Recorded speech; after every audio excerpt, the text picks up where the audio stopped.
Hello students, welcome back to my YouTube channel.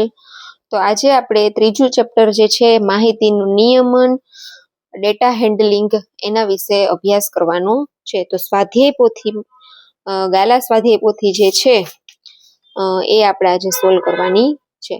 તો એમાં પહેલો પ્રશ્ન છે, પ્રત્યેક વિધાન સાચું બને એ રીતે ખાલી જગ્યા પૂરો.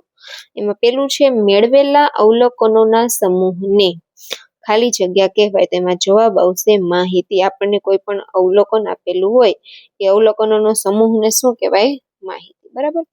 મહત્તમ અવલોકન અને ન્યૂનતમ અવલોકન વચ્ચેના તફાવતને, એટલે તમને અવલોકનો આપેલા છે એમાંથી સૌથી મોટો અને સૌથી નાનો એનો જે તફાવત એટલે કે એની બાદબાકી કરવામાં આવે અને જે સંખ્યા મળે એને શું કહેવાય? તો કે વિસ્તાર. એટલા માટે અહીંયા જવાબ આવશે વિસ્તાર. ત્યાર પછી ત્રીજું છે, લંબ આલેખમાં દરેક સ્તંભની ખાલી જગ્યા સરખી હોય તો લંબ આલેખમાં બધાય સ્તંભની જે છે એ પહોળાઈ સરખી હોય. એટલે અહીંયા જવાબ આવશે પહોળાઈ. લંબાઈ જે છે એ અલગ અલગ હોઈ શકે પરંતુ પહોળાઈ કેવી હોય? સરખી. ત્યાર પછી છે, આવૃત્તિ વિતરણમાં દરેક વર્ગમાં કેટલા અવલોકનો છે તે દર્શાવતી સંખ્યાને શું કહેવાય? તો આવૃત્તિ વિતરણ, આમાં નામ જ આપેલું છે આવૃત્તિ વિતરણ, તો એ સંખ્યાને કહેવાય આવૃત્તિ. એટલા માટે ચોથામાં જવાબ આવશે આવૃત્તિ. ત્યાર પછી માહિતીના અવલોકનોના સરવાળાને અવલોકનોની કુલ સંખ્યા વડે ભાગતા મળતી કિંમતને ખાલી જગ્યા કહેવાય. એટલે તમને જેટલા અવલોકન આપેલા છે એ બધાનો સરવાળો અને જેટલા અવલોકનો હોય એટલે એને એના સાથે ભાગવાના, એટલે એને શું કહેવાય? તો કે સરાસરી કહેવાય. અને બીજું જે છે આપણે એને મધ્યક પણ કહી શકીએ, એટલે સરાસરી અથવા મધ્યક. ત્યાર પછી ચડતા ક્રમમાં ગોઠવેલી માહિતીમાં બરાબર વચ્ચે આવેલી માહિતી. હવે તમને અવલોકન આપ્યા હોય ને ચડતા ક્રમમાં ગોઠવવામાં આવે અને એમાં જે સૌથી વચ્ચે માહિતી આપેલી હોય એને કહેવાય મધ્યસ્થ. જો મધ્યક અને મધ્યસ્થમાં ખાસ ધ્યાન રાખવું, લખવામાં અને વાંચવામાં સેમ જેવું આવશે પણ એનો જવાબ જે છે એ સાવ ફરી જશે. બરાબર. આપેલી માહિતીમાં સૌથી વધુ વખત આવતું અવલોકન એને કહેવાય બહુલક. કોઈ પણ સંખ્યા 3 કે તેથી વધારે વાર આવતી હોય એટલે એને અવલોકનને જે છે એ માહિતીનો શું કહેવાય? બહુલક કહેવાય. ત્યાર પછી બીજો પ્રશ્ન છે, કૌંસમાં આપેલા વિકલ્પોમાંથી સાચો વિકલ્પ પસંદ કરો. માહિતીની અંકગણિતીય સરાસરી, બરાબર, માહિતીની અંકગણિતીય સરાસરી એને કહેવાય માહિતીનો મધ્યક. જો એને ચડતા ક્રમમાં ગોઠવવામાં આવે ને પછી વચ્ચેનું લઈએ તો એ મધ્યસ્થ, અને 3 કે તેથી વધારે વાર આવતું હોય એને કહેવાય બહુલક. ઉતરતા ક્રમમાં ગોઠવેલા અવલોકનોમાં બરાબર ખાલી જગ્યા રહેલું અવલોકન માહિતીનો મધ્યસ્થ છે. તેમાં જવાબ આવશે વચ્ચે. ત્યાર પછી આપેલી માહિતીને એક કરતા વધારે ખાલી જગ્યા હોઈ શકે તો એક કરતા વધારે બહુલક હોઈ શકે. બરાબર. મધ્યક અને મધ્યસ્થ હંમેશા એક જ હોય પરંતુ એક કરતા વધારે શું હોઈ શકે? બહુલક. સમાન અવલોકન વાળી માહિતીની સરાસરી.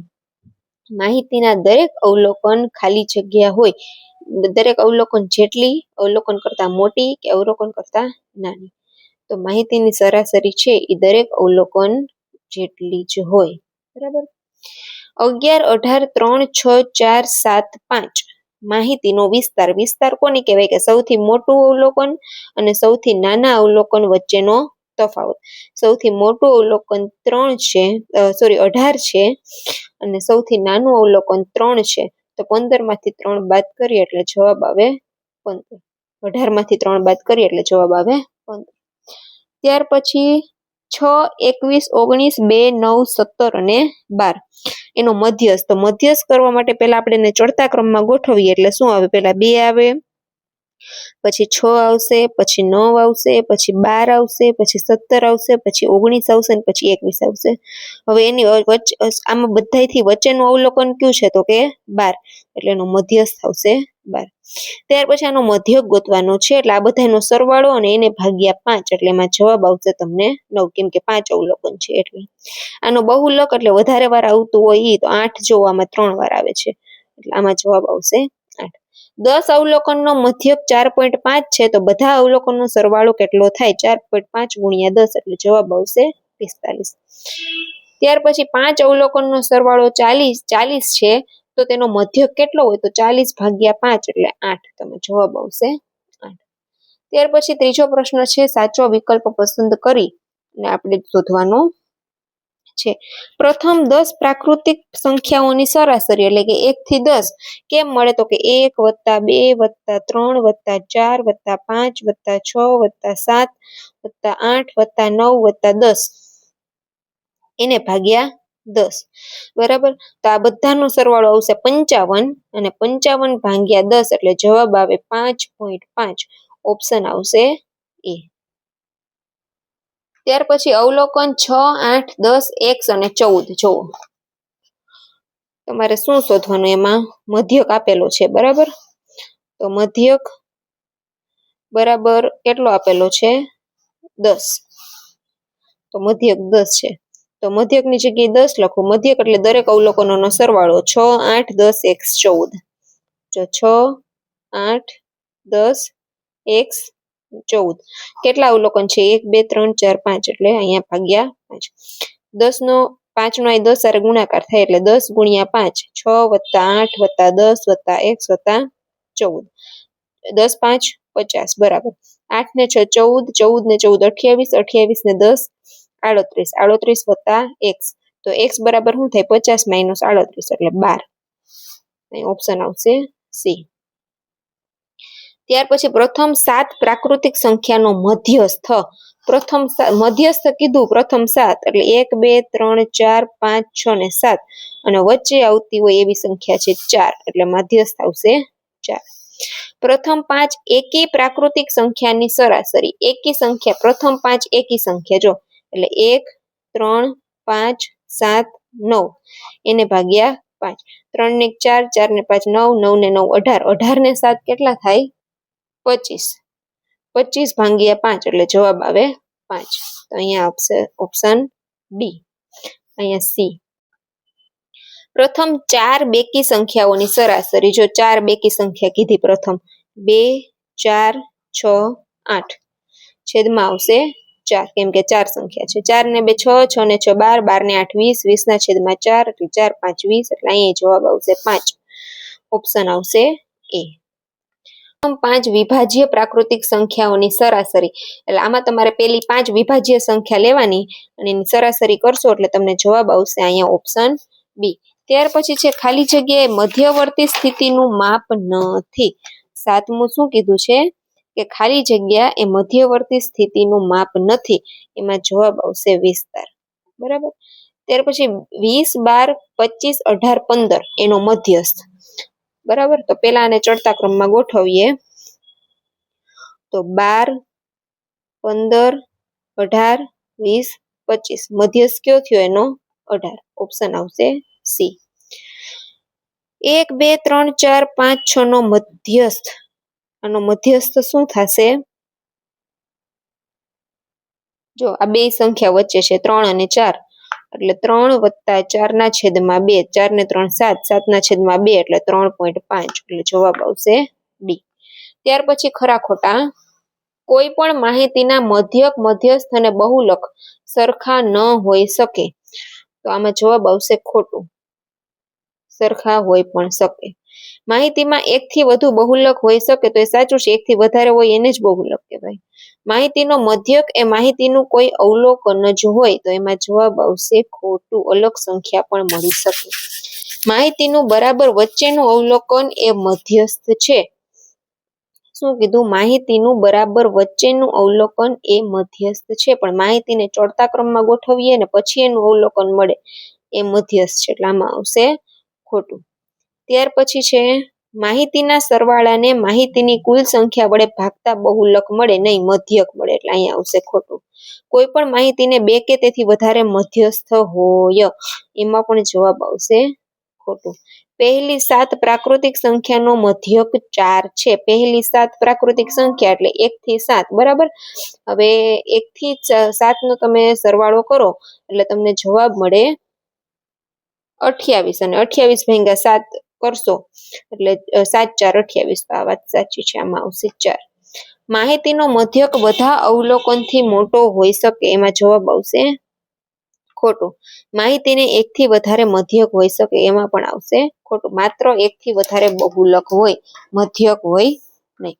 ત્યાર પછી 5મો પ્રશ્ન છે 10 વિદ્યાર્થીઓના વજન નીચે પ્રમાણે છે તેનું મધ્યક શોધવાનું છે સરાસરી એટલે બધાનો સરવાળો 30 + 39 + 35 + 35 + 39 + 40 + 31 + 36 + 35 + 40 અહીં તમે મધ્યકનું સૂત્ર મૂકી શકો કે આપેલા અવલોકનો સરવાળો છેદમાં અવલોકનોની સંખ્યા પણ અહીંયા મેં સૂત્ર લખેલું નથી પણ તમે સૂત્ર લખી નાખજો કે આપેલા અવલોકનોનો સરવાળો છેદમાં આપેલા અવલોકનોની સંખ્યા. હવે આ સંખ્યા 10 છે એટલે 10 હારે ભાગીએ. હવે આ બધાનો સરવાળો કરો એટલે તમને જવાબ મળશે 360. 360 ના છેદમાં 10 0 0 ઉડી જાય એટલે જવાબ મળશે 36 કિલોગ્રામ. બરાબર. નીચેના અવલોકનોનો મધ્યસ્થ અને બહુલક શોધો. તો જો બહુલક એટલે કે જે સંખ્યા જે અવલોકનની સંખ્યા સૌથી વધારે હોય એ એટલે જો આમાં 11 જે છે એ 3 વાર આવે છે બરાબર એટલે બહુલક થશે એનો 11. એમાં કોઈ પણ પ્રકારની ગણતરી કે સૂત્ર કે કાંઈ મૂકવાનું નથી. એમાં માત્ર એકથી વધારે જે અવલોકન એટલે સૌથી વધારે જે અવલોકન આવતું હોય એને કહેવાય એનો બહુલક. હવે મધ્યસ્થ શોધવા માટે પહેલા તમારે બધી સંખ્યાને ચડતા ક્રમમાં લખવાની છે. તો પહેલા આવશે 8 પછી 9 પછી 10 11 12 11 કેટલી વાર છે જોવો 3 વાર છે 11 તો 3 વાર 11 આપણે પણ 3 જ વાર લખશું બરાબર 12 13 અને 14 એટલે આમાં સૌથી વચ્ચેનું અવલોકન કયું થશે તો કે 4 સંખ્યા આ બાજુ 4 સંખ્યા આ બાજુ વચ્ચેનું અવલોકન છે 11 એટલે મધ્યસ્થ બરાબર 11. એવી જ રીતના 7મા પ્રશ્નમાં પણ મધ્યસ્થ અને બહુલક શોધવાનો છે. તો જે અવલોકન સૌથી વધારે વાર આવતું હોય એ બહુલક થશે એટલે એમાં જવાબ આવશે 20. અને મધ્યસ્થ શોધવા માટે પેલા બધી સંખ્યાને આપણે ચડતા ક્રમમાં લખી નાખીએ તો 12 14 15 16 17 18 પછી 20 3 વાર 20 20 20 જો 4 સંખ્યા આ બાજુ 4 સંખ્યા આ બાજુ મધ્યસ્થ કયું થયું 17 તો તેથી મધ્યસ્થ બરાબર 17. ત્યાર પછી 11 વિદ્યાર્થીઓએ ગણિતની એક પરીક્ષામાં નીચે પ્રમાણે ગુણ મેળવ્યા. તો આમાં પણ મધ્યસ્થ અને બહુલક શોધવાનું છે. તો ફરી પાછું આપણે બહુલક શોધીએ તો જો આમાં 84 3 વાર આવે છે બરાબર બીજી કોઈ સંખ્યા રિપીટ થતી નથી એટલે બહુલક થશે એનો 84. અને મધ્યસ્થ શોધી લઈએ આપણે તો સૌથી નાની સંખ્યા આમાં છે 40 બરાબર 40 પછી આપણે લખશું 52 52 પછી 53 53 પછી 62 પછી 70 પછી 78 પછી 82 84 3 વાર અને છેલ્લે આવશે 92. હવે આમાં મધ્યસ્થ કયો થશે જો તો કે આ બાજુ 5 સંખ્યા અને આ બાજુ 5 સંખ્યા મધ્યસ્થ થશે એનો 78 લખી નાખીએ અહીંયા મધ્યસ્થ બરાબર 78. ત્યાર પછીના 9મા દાખલામાં સરાસરી શોધવાની છે એટલે આ બધાનો સરવાળો જો અહીં એક તમને સૂત્ર લખીને બતાવી દઉં આગળ મેં નથી લખ્યું સૂત્ર અવલોકનોનો સરવાળો છેદમાં અવલોકનની સંખ્યા બરાબર તો જો 155 વત્તા 162 વત્તા 140 વત્તા 175 વત્તા 161 વત્તા 157 વત્તા 171 અને વત્તા 164 જો કેટલી સંખ્યા થઈ 1 2 3 4 5 6 7 8 એટલે એને ભાગ્યા 8. હવે આ બધાનો કરવાનો છે સરવાળો સોરી અહીં બીજું અવલોકન 162 લખાઈ ગયેલું છે તેમાં આવશે 165. હવે બધાનો સરવાળો કરશો એટલે તમને જવાબ મળશે 1288 અને 1288 ભાગ્યા 8 એટલે તમને જવાબ મળશે 161 સેમી. બરાબર. ત્યાર પછી છે 25 ગુણની સામાન્ય જ્ઞાનની કસોટીમાં 9 વિદ્યાર્થીએ આટલા ગુણ મેળવ્યા છે, તો એની સરાસરી, મધ્યસ્થ અને બહુલક 3 શોધવાનું છે. ચાલો સૌ પ્રથમ આપણે બહુલક જ શોધી લઈએ. સૌથી ઈઝી છે બહુલક. બરાબર. અને આપણને ડાયરેક્ટ ખબર પણ પડી જશે કે બહુલક જોતા જ ખ્યાલ આવે કે 18 જે છે ને 3 વાર આપેલું છે. બીજી એક પણ સંખ્યા રિપીટ થતી નથી, એટલે બહુલક આવશે એનો 18. હવે આપણે મધ્યક શોધીએ. તો મધ્યક એટલે બધાનો સરવાળો. જો 11 + 20. બરાબર. 11 + 20 એટલે કેટલા થાય? 31. 31 + 10 એટલે 41. 41 + 19 એટલે 60. 60 + 18 એટલે 78. 78 વત્તા કરવાના છે 16. 78 + 16 એટલે 94. બરાબર. 94 + 18 એટલે આવશે 112. 112 + 14 એટલે 126. બરાબર. 18 + 14 એટલે 124. અને 124 હજી કરશું આપણે 18. સોરી, 126 + 18. બરાબર. એટલે આપણને મળશે 144. અને એને ભાગ્યા 9. જો આનો સરવાળો શું મળ્યો આપણને? 144. એને ભાગ્યા 9 એટલે 16 9 144 થાય. બરાબર. તો આનું મધ્યક આપણને શું મળ્યું? 16. અને હવે આ બધી સંખ્યાને પહેલા ચડતા ક્રમમાં આપણે ગોઠવીએ. જો અહીં મધ્યસ્થ અહીં નીચે શોધું છું. બરાબર. જો પેલા આવશે 10, 11, 14, 16, 18 કેટલી વાર છે? 3 વાર. 19 ને 20. જો 4 સંખ્યા આ બાજુ, 4 સંખ્યા આ બાજુ. મધ્યસ્થ શું થયો એનો? 18. તેથી મધ્યસ્થ બરાબર 18. ઓકે વિદ્યાર્થી મિત્રો, તો આજનો વિડીયો આપણે અહીંયા સુધી રાખીએ છીએ. આગળના વિડીયોમાં આ જ ચેપ્ટરમાં જે આલેખ આવે છે એના વિશે અભ્યાસ કરશું. તો આઈ હોપ કે આ વિડીયો તમને સારો લાગ્યો હોય. જો મારો વિડીયો તમને સારો લાગ્યો હોય તો મારા વિડીયોને લાઈક કરી દેજો. ચેનલ પર નવા હોય તો સબસ્ક્રાઈબ કરી દેજો. તો આજના માટે આટલું જ હતું. મળીએ આપણે નવા વિડીયોમાં. ત્યાં સુધી બધાને bye bye. Take care students.